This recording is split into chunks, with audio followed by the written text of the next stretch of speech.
आज आपण अंगारकी स्पेशल तळणीचे मोदक बनवणार आहोत। तर मैद्याच्या पिठाचे खुसखुशीत असे आपण हे तळणीचे मोदक बनवले। चला तर मग वेळ न घालवता आपण हे मोदक बनवायला सुरुवात करू।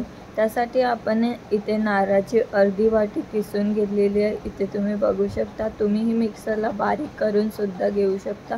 किसून घेतल्यामुळे ही छान अशी दिसते। तर तुम्ही तुमच्या सोयीनुसार मिक्सरला बारीक करून घेऊ शकता। त्यानंतर आपण इथे काही ड्रायफ्रूट्स घेतलेले आहे। सोबतच आपण यामध्ये घालण्यासाठी गूळ सुद्धा चाकूच्या सहाय्याने कापून घेतले। इथे आपण साखर घेतलेली आहे। यामध्ये आपण वेलची मिक्सरला बारीक करून घेतली होती। सुरुवातीला सारण बनवण्यासाठी आपण इथे पॅनमध्ये 2 चमचे साजूक तूप घालणार आहोत आणि तूप छान वितळलं की आपण त्यामध्ये जे ड्रायफ्रूट्स आहेत ते थोडेसे रोस्ट करून भाजून घेणार आहोत।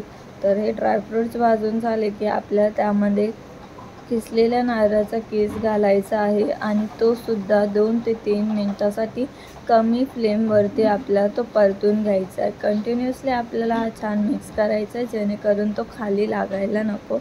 अशा पद्धतीने आपल्याला हा सलग 2 ते 3 मिनिटे मिक्स करून घ्यायचा आहे।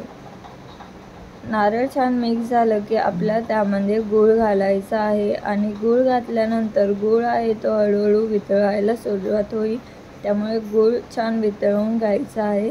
तर इथे आपण थोडीशी वेलची पावडर असलेली साखरसुद्धा घातली आहे।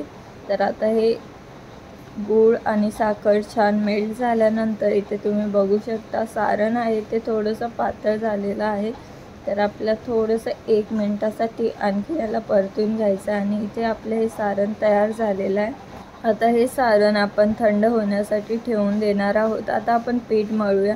पीठ मळण्यासाठी इथे आपण 1 वाटी मैद्याचं पीठ घेतलं आहे। त्यामध्ये चवीनुसार मीठ घालायचं आहे। थोडंसं 1 चमचा पुन्हा आपल्याला यामध्ये तूप घालायचं आहे। तुपाऐवजी तुम्ही इथे तेलसुद्धा घालू शकता। सुरुवातीला तुपामध्ये पीठ आहे ते असं कोरडं छान मिक्स करून घ्यायचं आहे।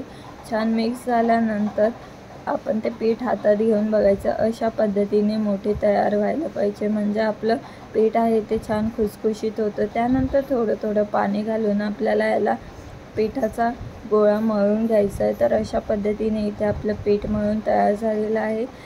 थोडंसं पातळ असं आपल्याला मळून घ्यायचं आहे। त्यानंतर आपल्याला याचे छोटे छोटे गोळे बनवून घ्यायचे आहेत आणि छोटीशी पुरी लाटून घ्यायची आहे। त्यानंतर आपण यामध्ये आता सारण भरून घेणार आहोत। सारण भरून घेतलं की आपल्याला यामध्ये कळ्या पाडून घ्यायच्या आहेत। तर कळ्या पाडण्यासाठी आपण त्या अशा पद्धतीने पाडून घेणार आहोत। नॉर्मली आपण तांदळाच्या पिठाच्या मोदकाच्या कळ्या पाडतो त्या पद्धतीने सुद्धा तुम्ही पाडू शकता, किंवा व्हिडिओमध्ये दाखवल्याप्रमाणे सुद्धा जी पद्धत तुम्हाला इझी वाटेल त्या पद्धतीने तुम्ही हे मोदक बनवू शकता। तर इथे आपले हे मोदक तयार झालेले आहेत। तर याच पद्धतीने आपण सर्व मोदक तयार करून घेणार आहोत। आता इथे आपले सर्व मोदक तयार झालेले आहे। आता आपण हे तळून घेऊया। तळण्यासाठी आपण इथे कढईमध्ये तेल गरम होण्यासाठी ठेवलं। तर तेल गरम झालं की कमी गॅसवरती आपल्याला हे मोदक आहेत ते एक एक करून आपण यामध्ये मोदक सोडून घेणार आहोत आणि छान गोल्डन ब्राऊन होईपर्यंत आपण हे तळून घेणार आहोत। सर्व बाजूने आपल्याला हे छान भाजून तळून घ्यायचे आहेत। तर अशा पद्धतीने आपल्याला हे भाजण्यासाठी जवळजवळ 3 ते 5 मिनिटे लागतील। तर इथे आपले हे मोदक आहेत ते तळलेले आहेत आणि याचा कलरसुद्धा छान असा आलेला आहे। जास्तसुद्धा आपल्याला याला कलर येऊ द्यायचा नाही, कारण थंड झाल्यानंतर याला छान असा कलर येतो। तर थोडेसे इथे गोल्डन ब्राऊन झाले की आपण हे काढून घेतलेले आहेत। तर याच पद्धतीने आपण बाकीचे उरलेले मोदकसुद्धा तळून घेणार आहोत। आता आपण यातला एक मोदक आहे तो फोडून बघूया। तुम्ही बघू शकता छान खुसखुशीत असा झालेला आहे। तर तुम्हीसुद्धा या अंगारकीला या पद्धतीने तळणीचे मोदक नक्की ट्राय करून बघा। व्हिडिओ हेल्पफुल वाटला असेल तर लाईक करा, शेअर करा, सबस्क्राईब करायला विसरू नका। व्हिडिओ पूर्ण अगदी शेवटपर्यंत बघितल्याबद्दल धन्यवाद।